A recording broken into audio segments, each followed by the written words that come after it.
recovering from an attack earlier this week, nursing puncture wounds on both arms inflicted by his neighbor's dog. As Nav Sanga reports, the city of Edmonton says attacks like this are on the rise.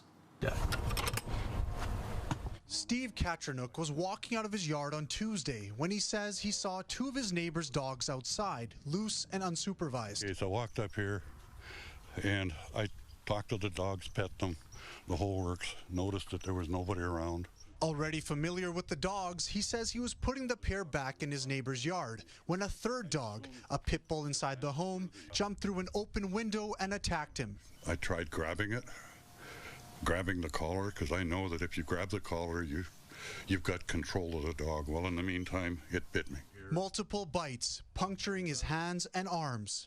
It took about not quite a quarter-inch of meat. Steve says he grabbed the dog's collar, holding it back for about 20 minutes before he could dig his phone out and call for help.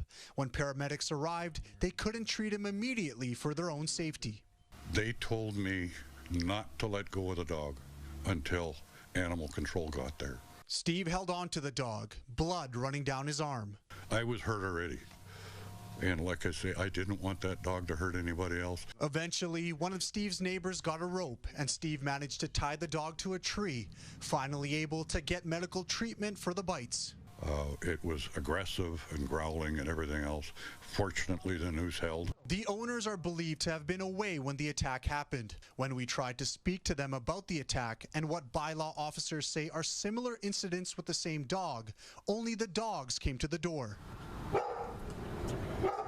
The city of Edmonton says it is currently facing a substantial increase in complaints regarding dog attacks and that pet owners should maintain proper control and should consider training their pets. The city says the owner of the dog that attacked Steve is facing fines for the incident. Steve is traumatized but doesn't blame the dog.